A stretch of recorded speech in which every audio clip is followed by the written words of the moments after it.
Officials in D.C., they are on high alert. Multiple states have, in fact, deployed their National Guard troops to prepare for potential security concerns. And joining us to weigh in on that aspect of it is retired gunnery sergeant for the U.S. Marine Corps, Jessie Jane Duff. Thank you so much for joining us. It is great to see you. Great to see you too, Heather. So just your thoughts on that we've seen coming out of D.C. in this police state type scene. Yeah, when we talk about just the image of itself, it looks as if we are having the military ensure that we are placing a president in charge. The optics look terrible. Regardless of the reasons behind it, you're talking about 25,000 troops on the ground in Washington, D.C. That's 2.5 times the amount that were ever present for any previous inauguration. I've lived in D.C. many years and have been there for several inaugurations. An example, during President Barack Obama's inauguration, the street that I had lived on at the time and near was Massachusetts Avenue. It was shut down and people were walking freely. It was a very enthusiastic environment. People were festive and excited about seeing the first African-American president inaugurated. And not only that, at that point, many of us did not know nor predict what future lay ahead for him, and we were all very optimistic. During President Trump's inauguration, let's move forward to that, there was a lot of Antifa or rioting going outside of the inauguration, and that prevented a lot of the supporters from even being able to get in. The security was a little bit tighter, but we did see a disrupt D.C. during that inauguration. Now, you wouldn't recognize the city. I live in the red zone. In order for us to even get to and from our apartments, now you have to show papers that you live there. It's very aggressive. It's unfortunate because the perception from a military perspective gives the impression that the American people are not invited to engage in this event, and that is a perception issue. And whether it be that they have made the Trump supporters look like a bunch of maniacs, or the left is somewhat going to show up and create chaos, whatever the message is, it is not a positive one for the American people. Who do you think is behind it?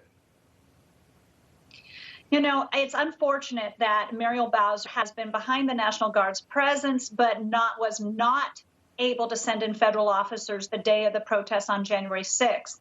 All of that could have been prevented. It really could have been. The FBI has stated that President Trump did not instigate any of the rioting or the assault on the Capitol, and that the disinformation from two of the articles that were sent to me by the producer suggested that the president instigated that. And we all know, and I've heard it on Newsmax, that he was still speaking when those who decided to enter the Capitol had already started their aggressive measures. Muriel Bowser had the opportunity to call federal officers and did not. There were, maybe under 60 officers in place outside of the Capitol. That was flagrantly irresponsible on every level. It doesn't matter who the protest is. You should ensure that a place where we had announced, or we had seen on social media the announcement at 1 o'clock, be at the steps of the Capitol.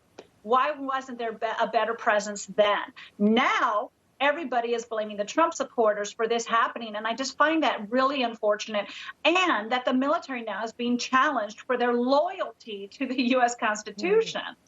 Yeah, I wanted to actually ask you about that. Over 20,000 troops being vetted, a loyalty test of sorts to see who may favor president or potential threat to the inauguration. There's a lot of conversation going on, I would say, at social media, and I don't know what to trust or not trust. I've heard that there has been people who support the Biden team that have questioned the loyalty, that they shouldn't have armed weapons. I don't know if that's true, so I don't want to validate any of that. But I would say this. I served under multiple administrations, Democrat and Republican. I swore an oath to the Constitution, and I would dare to say that these people already were vetted. When you enlist into the U.S. military, you are already asked about extremist belongings. You're not allowed in. There is an extensive review of tattoos. Behind that scene behavior record check is brought up.